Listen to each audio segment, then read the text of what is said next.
नमस्कार दोस्तों, चलिए आज हम अपनी क्लास में प्रस्तावना को कवर करेंगे। जितने भी हमारे इम्पोर्टेंट पॉइंट हो सकेंगे वो सब इस वीडियो में हम कवर करेंगे, ठीक है? और इस क्लास में मैं आपको बता दूं, इस क्लास की जो विशेषता है वो ये कि हम इसमें केवल शॉर्ट्स में देखेंगे। जो भी हमारी इम्पोर्टेंट पॉइंट है केवल उन्हीं को देखेंगे, ठीक है? ये रिवीजन क्लास भी कह सकते हैं आप इसको। तो इस सीरीज में हम जितने भी हमारे इम्पोर्टेंट फैक्ट या हमारे जो टॉपिक हो सकेंगे वो सब हम कवर करेंगे इस सीरीज में।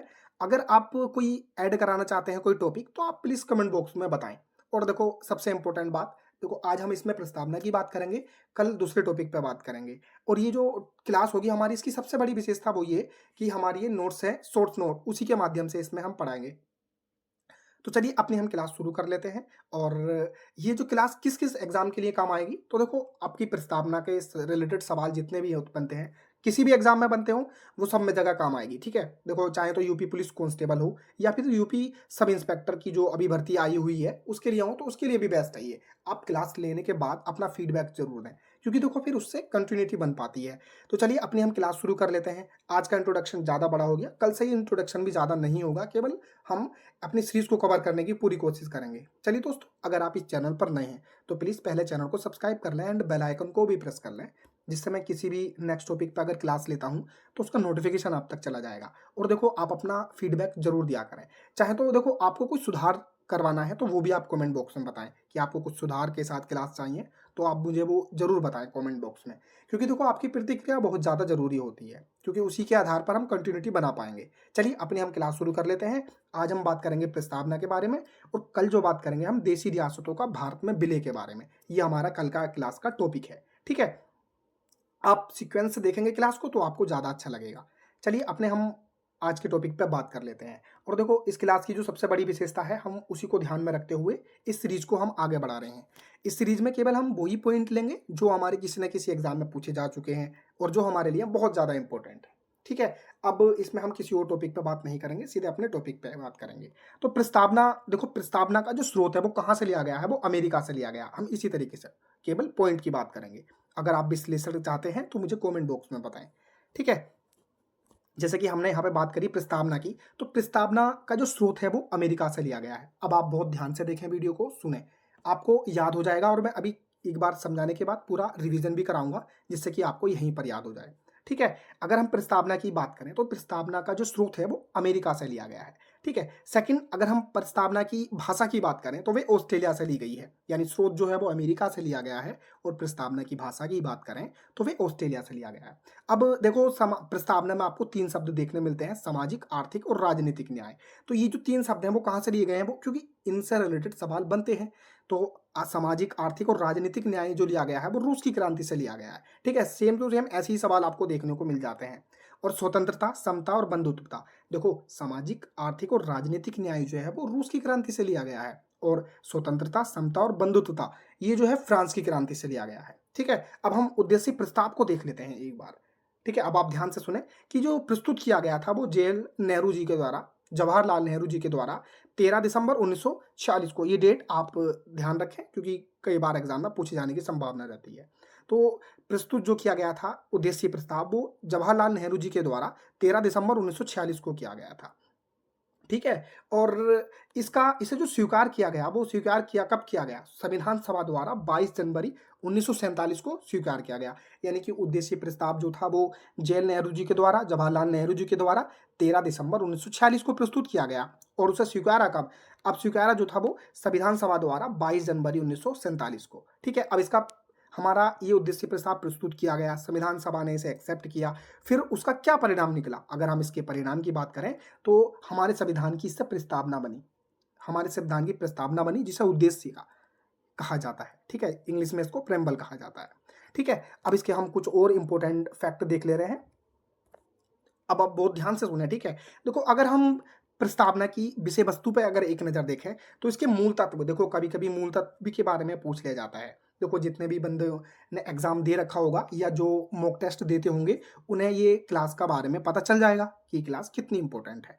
तो अगर हम इसके मूल तत्व की बात करें तो संपूर्ण प्रभुत्व संपन्न समाजवाद और पंथ-निरपेक्ष लोकतंत्रात्मक गणराज्य, ठीक है? इसके मूल तत्व यानी कि प्रस्तावना के हमारे मूल तत्व क्या हैं? वो है संपूर्ण प्रभुत्व संपन्न समाजवाद, पंथ निरपेक्ष और लोकतंत्रात्मक गणराज्य, ठीक है? अब देखो प्रस्तावना में ना समानता की बात की गई है, दो तरह की समानता की बात की गई है, समता की बात की गई है, प्रतिष्ठा की समता और अवसर की समता, ठीक है। और प्रस्तावना में स्वतंत्रता की बात की गई है, जो कि 5 तरह की है, यानी 5 तरह की स्वतंत्रता की बात प्रस्तावना में की गई है। विचार की स्वतंत्रता, अभिव्यक्ति की स्वतंत्रता, विश्वास की, धर्म की और उपासना की। यानी प्रस्तावना में 5 तरह की स्वतंत्रता की बात की गई है, विचार, अभिव्यक्ति, विश्वास, धर्म और उपासना, ठीक है। और न्याय की अगर बात करें तो प्रस्तावना में 3 तरह के न्याय की बात की गई है, सामाजिक, आर्थिक और राजनीतिक न्याय, जो कि रूस से लिया गया है, ठीक है। और बंधुत्वता, व्यक्ति की गरिमा और एकता। अब देखो कुछ इसमें इंपॉर्टेंट पॉइंट है, वो देख ले रहे हैं। अगर हम प्रस्तावना की संशोधनीयता पे अगर एक नज़र डालें, तो देखो बेरीबारी एक केस हुआ था 1960 में, तो उसमें निष्कर्ष निकला कि ये संविधान का भाग नहीं है। यानी कि जो प्रस्तावना है उसमें उसके बारे में कहा गया था, बेरोबारी केस 1960 में, कि ये संविधान का भाग नहीं है, ठीक है। फिर 1900 केशवानंद भारती केस 1973 में आया, तो उसमें निष्कर्ष निकला। देखो मैं जो पॉइंट इंपॉर्टेंट है, अब आप कहेंगे कि केस पढ़ाएं ये सब, तो देखो वीडियो बहुत लंबी हो जाएगी, इसलिए हम केवल वो चीज़ देख रहे हैं जो हमारे लिए बहुत ज़्यादा इंपॉर्टेंट है। तो केशवानंद भारती केस जो हुआ वो 1973 में हुआ, तो उसमें निष्कर्ष निकला कि ये संविधान का भाग है, लेकिन इसके मूल ढांचे में परिवर्तन नहीं किया जा सकता। ये बात आप डिक्टो सेम ऐसे ही याद कर सकते हैं, ठीक है। अब उसके बाद जो है बम्बई बनाम यूनियन ऑफ इंडिया बाद, यानी ये केस आया 1995 में, तो इसमें फिर से पुष्टि की गई कि प्रस्तावना संविधान का भाग है, इसमें संशोधन किया जा सकता है, ठीक है। अब प्रश्न ये आता है कि प्रस्तावना में कितनी बार संशोधन हुआ, तो देखो प्रस्तावना में केवल एक बार संशोधन हुआ है, जो कि 42वां संविधान संशोधन 1976 में, ठीक है। इसमें समाजवाद, पंथनिरपेक्ष और अखंडता शब्द को जोड़ा गया। इसमें देखो प्रश्न ऐसा भी बन जाता है कि कितने शब्द को जोड़ा या कौन कौन से शब्द जोड़े, तो आप इस चीज़ को ध्यान रखेंगे, बहुत जरूरी है ये, कि 42वां संविधान संशोधन केवल प्रस्तावना में एक ही बार संशोधन हुआ। 42वां संविधान संशोधन कब हुआ है? 1976 में। उसके द्वारा कितने शब्द जोड़े गए? समाजवाद, पंथनिरपेक्ष और अखंडता शब्द जोड़े गए, ठीक है। अब एक दो इंपॉर्टेंट पॉइंट जो इसमें हैं वो आप देख सकते हैं। देखो कुछ कथन होते हैं जो एग्जाम में पूछे जाते हैं, ठीक है। अगर आप कहेंगे और डीपली अगर प्रस्तावना को पढ़ना है, तो देखो मैं पॉलिटी की सीरीज शुरू कर दूंगा जल्द, लेकिन अभी आप अपना फीडबैक नहीं देते, तो इस बीच से थोड़ा सा ऐसे ही रहता है। अगर आप अपना फीडबैक अच्छे से देंगे तो आपकी सीरीज जो भी कहेंगे वो चालू किया जाएगा, ठीक है। अगर हम महत्वपूर्ण कथन की बात कर लेते हैं, तो डॉक्टर के एम मुंशी जी के द्वारा प्रस्तावना को जन्म कुंडली या राजनीतिक कुंडली कहा गया है। देखो ध्यान से सुनो, सेम बिल्कुल ऐसे ही शब्द आपको देखने मिल जाएंगे कि डॉक्टर के एम मुंशी जी के द्वारा क्या कहा गया प्रस्तावना को, तो जन्म कुंडली या फिर राजनीतिक कुंडली कहा गया। दोनों में से कोई एक या दोनों आ सकते हैं, ठीक है। एन ए पालकी बाला जी के द्वारा क्या कहा गया प्रस्तावना को? परिचय पत्र, यानी कि परिचय पत्र किसके द्वारा कहा गया प्रस्तावना को? एन ए पालकी बाला जी के द्वारा। सेकंड, अंबेडकर जी के द्वारा क्या कहा गया प्रस्तावना को? पवित्र दस्तावेज, ठीक है। और प्रस्तावना को ठाकुरदास भार्गव जी ने क्या कहा?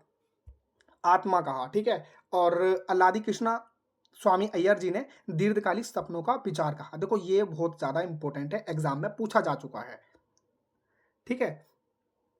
महत्वपूर्ण कथन को अगर हम देखें, तो डॉक्टर के एम मुंशी जी के द्वारा जन्म कुंडली या राजनीतिक कुंडली कहा गया प्रस्तावना को। और हम बात करें एन ए पालकी बाला जी के द्वारा परिचय पत्र कहा गया, अंबेडकर जी के द्वारा पवित्र दस्तावेज कहा गया, और ठाकुरदास भार्गव जी के द्वारा आत्मा कहा गया प्रस्तावना को, ठीक है। और अल्लादी कृष्णा स्वामी अय्यर जी के द्वारा दीर्घकालिक सपनों का विचार कहा गया, ठीक है। देखो मैंने इसका एक बार आपको पूरा बता दिया, अब मैं आपको एक बार और आप ध्यान से सुन लेंगे ना तो आपको याद हो जाएगा। अब आप ध्यान से सुन लेंगे एक बार, बहुत ध्यान से।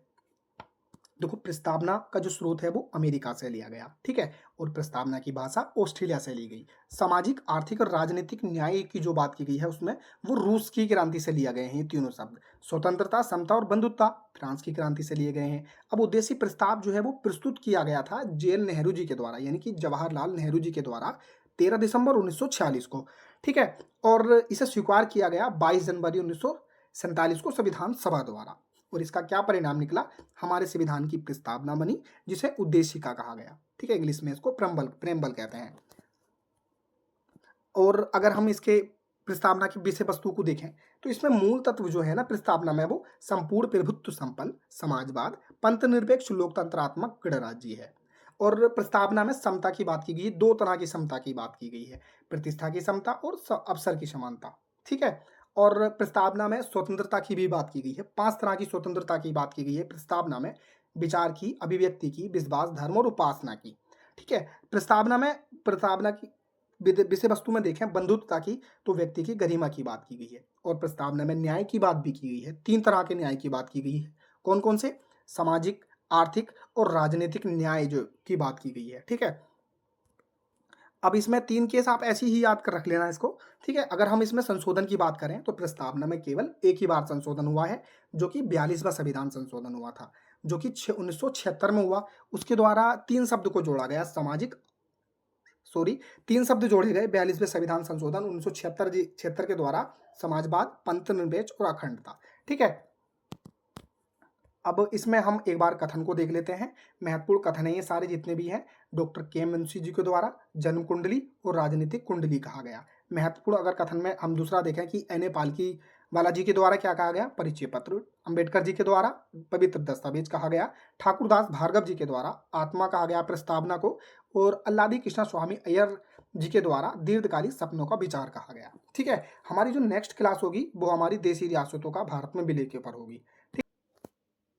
हमने अब प्रस्तावना को देखा। नेक्स्ट जो हमारी क्लास होगी, आप देख सकते हैं, हमारी नेक्स्ट क्लास होगी देशी रियासतों का भारत में विलय। ठीक है? अगर इसके बाद कोई डाउट रह गया हो आपका, तो प्लीज़ कमेंट बॉक्स में ज़रूर बताएं। उसका जवाब आपको कमेंट बॉक्स में ही दे दूंगा। ठीक है? आपको क्लास कैसी लगी प्लीज़ कमेंट बॉक्स में ज़रूर बताएं। और इसी तरह की वीडियो के लिए चैनल को भी सब्सक्राइब कर लें और अपने दोस्तों तक ज़्यादा से ज़्यादा शेयर करें। और आपके लिए एक प्रश्न है इस क्लास में कि अनुच्छेद 32 को अंबेडकर जी के द्वारा क्या कहा गया? ठीक है? जो भी बच्चे जानते हैं प्लीज़ कमेंट बॉक्स में इसका जवाब ज़रूर दें। जय हिंद, जय भारत।